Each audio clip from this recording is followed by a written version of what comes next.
El cáncer de pulmón es una enfermedad mortal, eh, lamentablemente cuando se diagnostica en estadios clínicos avanzados, ¿no? Y algo que no es un secreto, que lamentablemente los síntomas son muy inespecíficos en esta enfermedad, sobre todo a nivel de sus estadios tempranos, ¿no? Ya cuando el paciente acude a la consulta, generalmente el cáncer de pulmón se encuentra en un estadio avanzado, en un 3B eh, o 4 incluso, ¿no? Que implica una pobre sobrevida a 5 años. Es por ello de que las tendencias actuales y a futuro respecto a lo que es el cáncer del pulmón están dirigidas a realizar políticas de prevención en la población, a promover estilos de vida saludables, a fomentar el cese del consumo de tabaco, particularmente en jóvenes, en adultos jóvenes, ¿no? Puesto de que el consumo del tabaco viene siendo una de las principales causas, ¿no? Vemos, por ejemplo, que en las envolturas vienen mensajes relacionados con la muerte, con el aborto, ¿no? Con enfermedades, malformaciones, etcétera, etcétera, ¿no?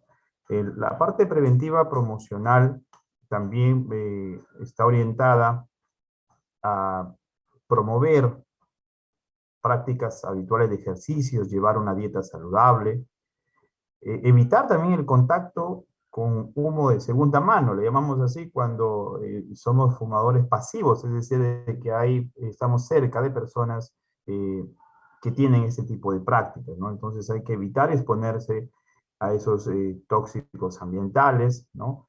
Y promover también los cuidados y la protección ocupacional. Ustedes habrán visto de que en las empresas hoy en día hay un departamento, un área de salud ocupacional, ¿no?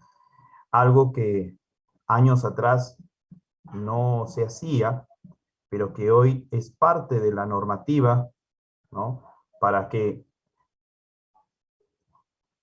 eh, se cuide a los trabajadores, no solamente en la parte respiratoria, también en la parte sonora, eh, en los cuidados que deben tener en sus vestimentas, a todo lo que ellos están expuestos, ¿no? Bueno, pero muy aparte de los factores convencionales que vengo comentando, hay otros eh, patrones genéticos, ¿no? Hoy en día hay nuevos conocimientos moleculares y genéticos, ¿no? Hay un desarrollo tecnológico muy importante, entonces hay evidencias epidemiológicas, ¿no? Nuevos modelos de diagnóstico, armas terapéuticas que permiten, pues, controlar mejor esta enfermedad. Sin, alguien pregunta, por ejemplo, ¿y en estadio temprano es posible la curación? Bueno, sí, claro que sí. La cirugía es curativa en altos porcentajes cuando el diagnóstico es temprano, ¿no? Ahora tenemos la cirugía mínimamente invasiva, ¿no? Cirugía por videotoracoscopía, cirugía robótica, que minimiza el dolor, minimiza los días de hospitalización y, por supuesto, mejora la sobrevida, ¿no? Aquí tenemos un poco de estadísticas del Instituto Nacional de Enfermedades Neoplásicas, pues el referente respecto al tratamiento del cáncer en nuestro país, ¿no?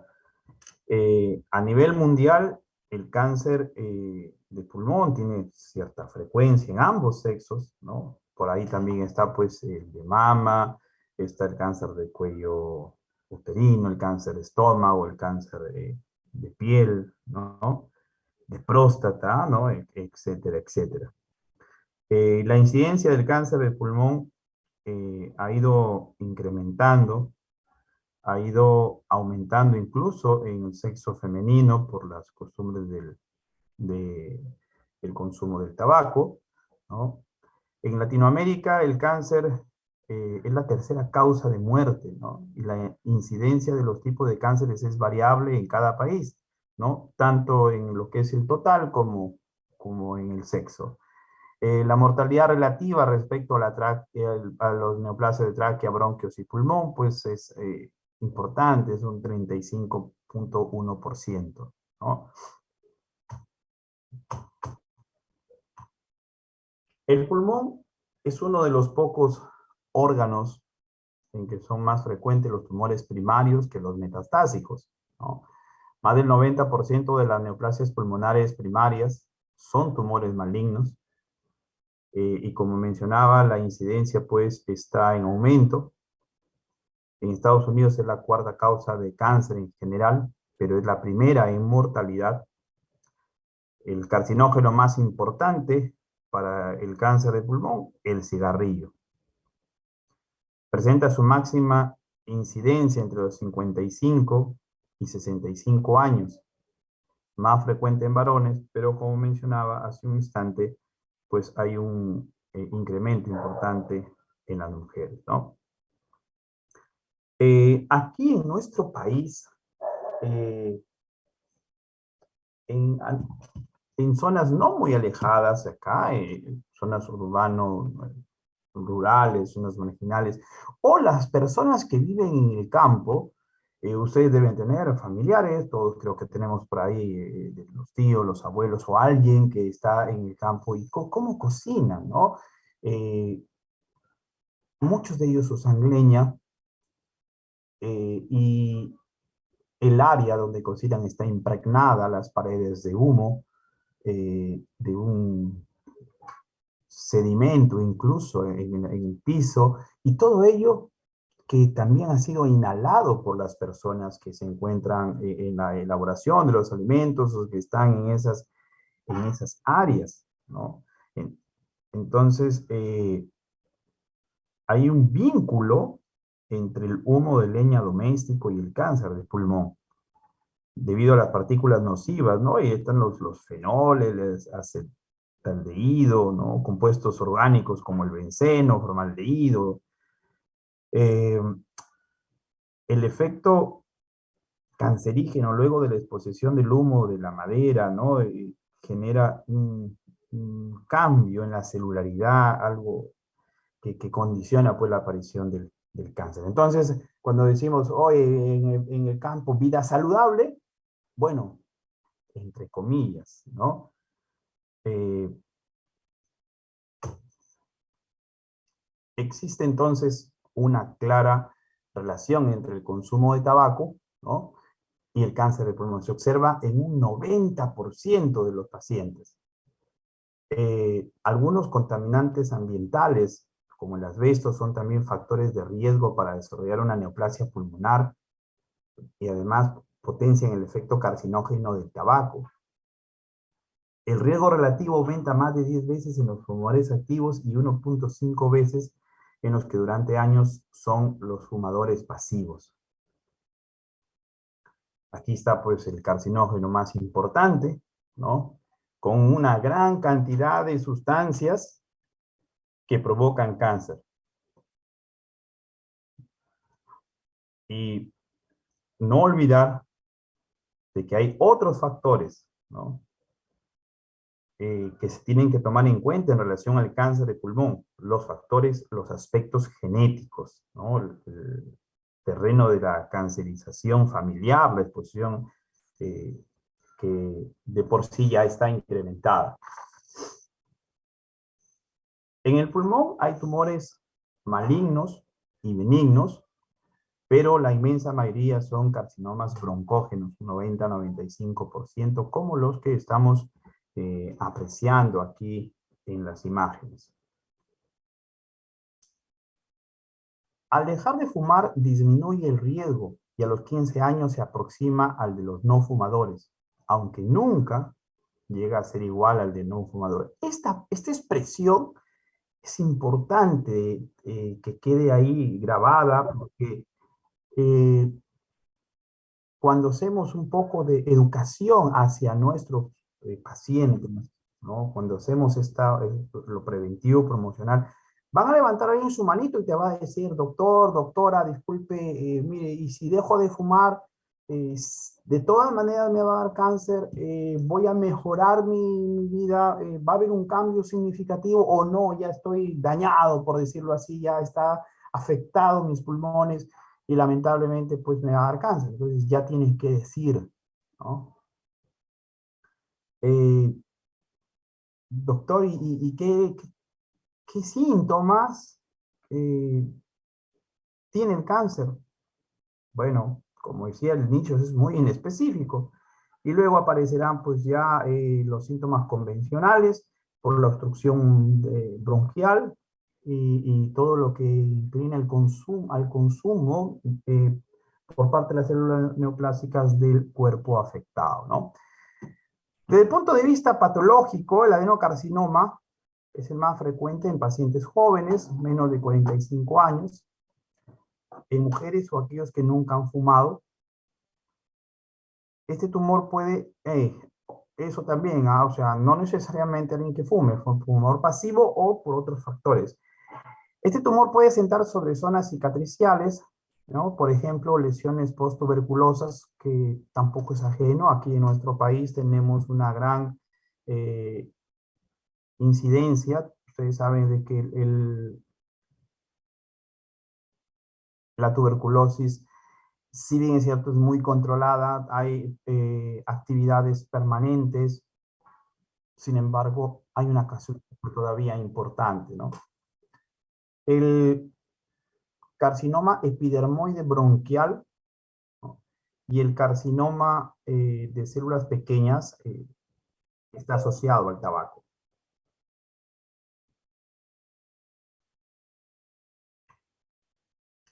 Entonces, el cambio a nivel del epitelio bronquial generará una displasia, luego un carcinoma in situ y finalmente un cáncer invasivo. Estos cambios van a incluir activación de oncogenes, inactivación de genes supresores del tumor y pérdida de estabilidad genómica. Permítame un instante, por favor.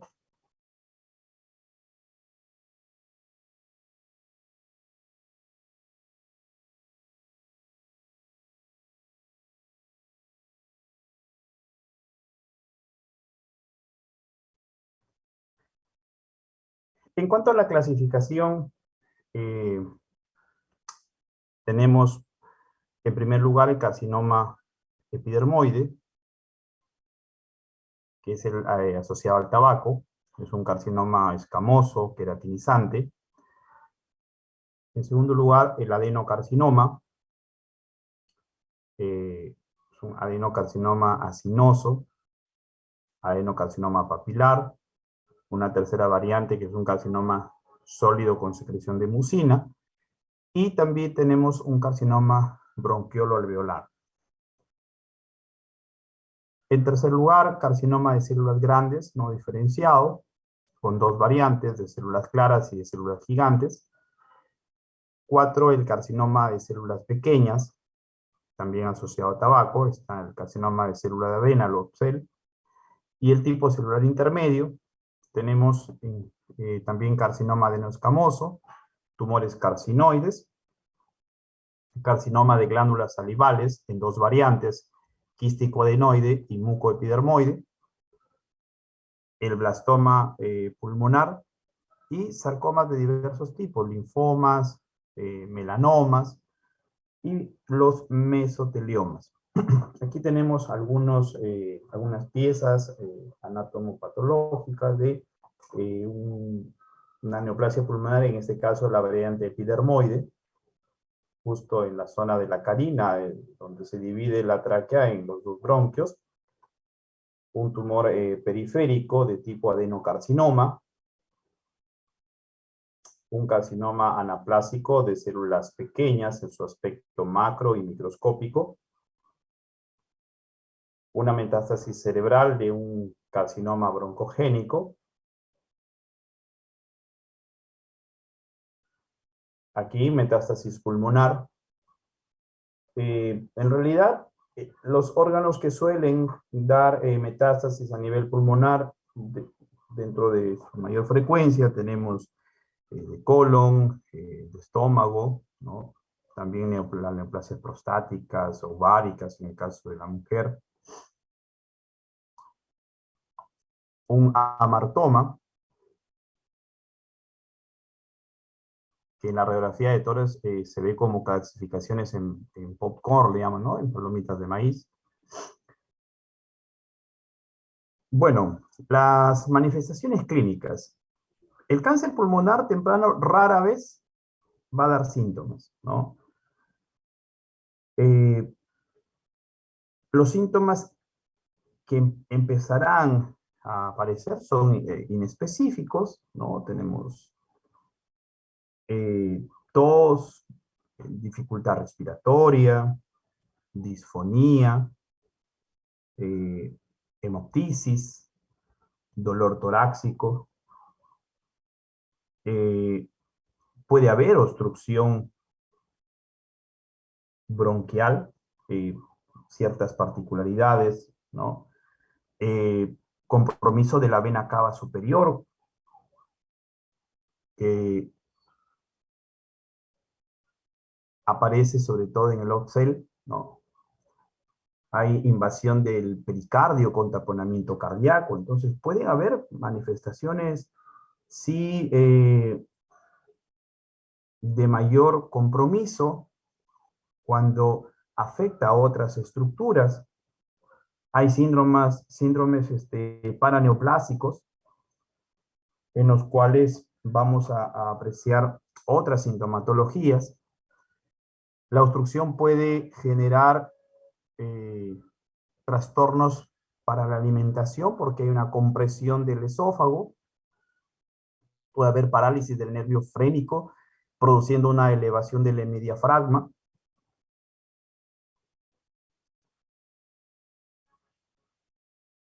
El síndrome de Clover-Bernard-Horner, con miosis, ptosis palpebral, en oftalmos, ¿no? Porque se afecta el simpático cervical, ¿no? El ganglio estrellado. El síndrome de Pancoast, ¿no? Se produce por crecimiento local de un tumor del vértice pulmonar que penetra fácilmente en el canal neural y destruye las raíces nerviosas octava cervical, primera y segunda torácica, ¿no? Su causa más frecuente es el cáncer de pulmón, especialmente el epidermoide.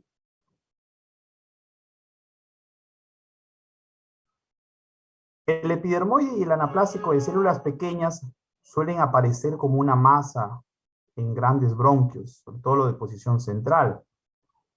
El adenocarcinoma y el anaplásico de células grandes suele hacerlo como masas periféricas, ¿no? A veces con compromiso incluso pleural.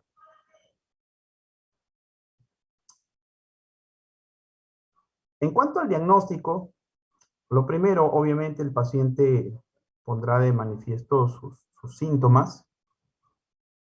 Uno, en base a sus presunciones diagnósticas, es que pedirá ciertos exámenes, ¿no? Lo ideal es la detención temprana, pero el paciente no llega usualmente en estadio temprano. ¿Qué pasa? Que lo toman como si fuera un problema respiratorio convencional, se automedican, ¿sí? Porque esa es una costumbre. Eh, Otros acuden a la farmacia en búsqueda de un fármaco para calmar su molestia de repente de tos o de dificultad respiratoria, más aún en estos tiempos con los problemas pues que ha acarreado el COVID, ¿no? Y que puede enmascararse o puede pensar de que es un trastorno respiratorio viral o de repente secuelas. Dijo, yo tuve COVID y por eso es que tengo estas manifestaciones, ¿no? Podría ser también la idea que tenga el paciente y no buscar ayuda temprana. Bueno, hay proyectos de despistaje masivo de cáncer de pulmón que se llevan a cabo en instituciones de manera individual o también corporativas.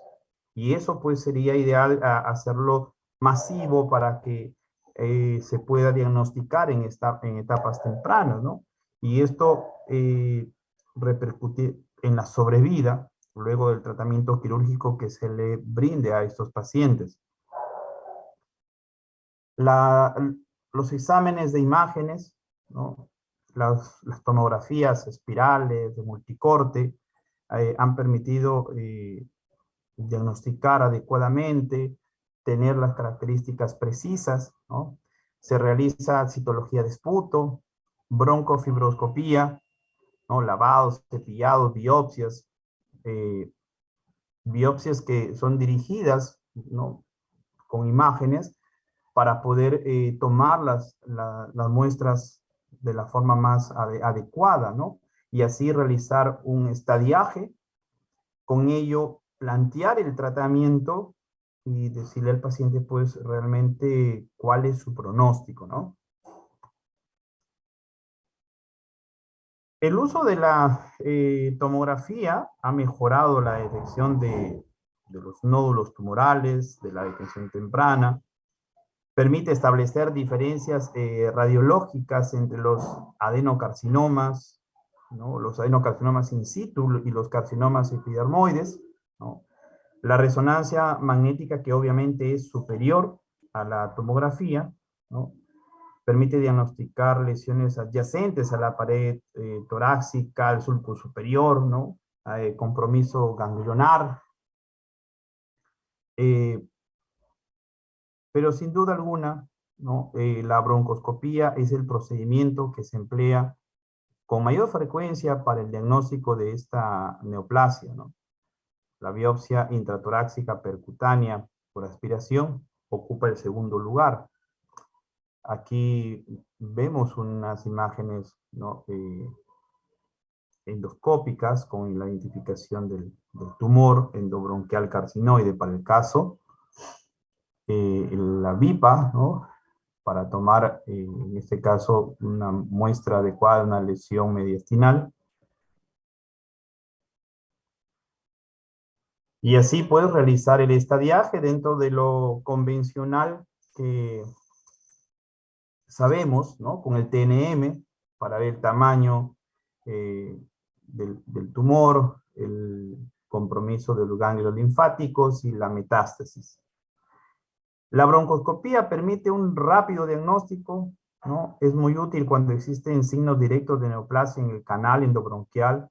Se puede obtener una biopsia dirigida transbronquial y una biopsia del tumor visible, ¿no? Esos son los estadios. ¿Cómo proceder? El tratamiento que le vamos a brindar al paciente obviamente va acorde con la etapa o estadio, ¿no? Primero hay una evaluación prequirúrgica, ¿no? De manera rutinaria se hace una espirometría. Ahí hay las curvas de flujo, ¿no? Que permiten controlar el esfuerzo expiratorio. Se hacen evaluaciones completas, ¿no? Del estado del pulmón. En algunos lugares se emplean la gammagrafía pulmonar, ¿no? De ventilación, perfusión, que evalúa la reserva funcional, el porcentaje de tejido pulmonar comprometido, ¿no? Se le da al paciente sus riesgos, obviamente, ¿no? Hay scores de evaluación dentro de los protocolos para este tipo de pacientes. Y después de ello es ya el planteamiento de la cirugía. Si es etapa o estadio 1, entonces cirugía, ¿no? Asimismo, en el estadio 2, ya sea en sus subvariantes 2A y 2B. En estadio 3A, cirugía más quimioterapia. En etapa o estadio 3B, quimio, radio. En etapa o estadio 4, también solamente el paciente va a recibir radio y quimioterapia, ¿no? Para hablar un poquito de la cirugía, ¿no? El cáncer de células no pequeñas con enfermedad temprana, o sea, hablamos de un T1A, ¿no? N0, M0, tiene buena sobrevida y alta tasa de curación con cirugía. En la medida, obviamente, que avance el estadio, un estadio 3A ya podría, ¿no?, tener una sobrevida menor, no necesariamente un éxito en el procedimiento quirúrgico, ¿no? En este estadio 3A, el paciente recibe un tratamiento, vamos a decirlo, multidisciplinario, pues, ¿no? Porque ahí el oncólogo va a brindar la quimioterapia, ¿no? Y luego procederá ya el cirujano, bueno, en este caso el eh, especialista, en realizar la resección necesaria. Solo en aquellos pacientes que presenten un nódulo pulmonar de pequeñas dimensiones y por ejemplo, a ver, con una metástasis cerebral única, ¿no?, se contempla la posibilidad de cirugía, tanto del tumor primario como de la metástasis cerebral, ¿no? Y el paciente recibirá igual su radio, quimioterapia, ¿no? Y en los últimos, pues, estadios es básicamente paliativo, ¿no? La quimioterapia tiene su indicación sobre todo en estos estadios avanzados, ¿no? La radioterapia puede estar indicada como tratamiento neoadyuvante o adyuvante, ¿no? O como tratamiento primario, pues en el caso de enfermedades no resecables o médicamente inoperables, ¿no? Entonces, básicamente paliativo. La quimioterapia mejora la sobrevida, alivia los síntomas, ¿no? eh, mejora la calidad de vida del paciente.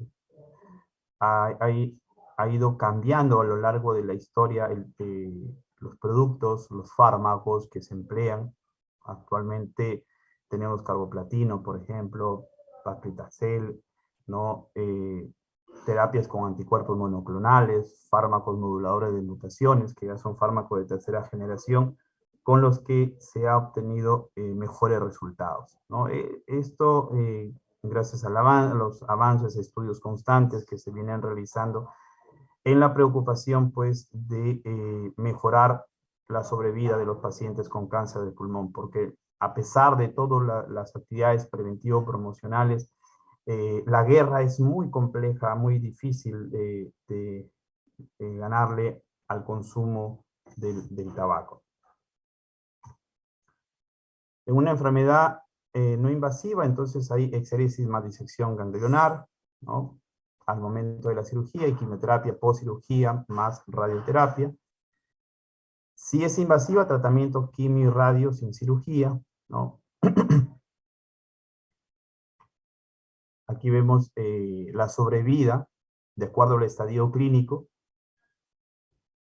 obviamente a más avanzada la enfermedad, menor tiempo de sobrevida, ¿no?, y un peor pronóstico. En cuanto al tipo histológico, y bueno, aquí algunas imágenes de lo que mencionaba al inicio, ¿no?, de esos conceptos que tenemos de lo saludable que podría ser la vida en algunos lugares, y lamentablemente, pues, sumado a los índices de pobreza, a la realidad, a la cruda realidad que tiene nuestro país, es de que mucha gente está exponiéndose a este tipo de elementos potencialmente nocivos, ¿no? Para ir concluyendo, decirles, pues, el cáncer de pulmón es una neoplasia prevalente entre los tumores malignos, ¿no? Con mayor frecuencia en el sexo masculino, sí, pero que ya nos van a ir el sexo femenino tratando de igualar, ¿no?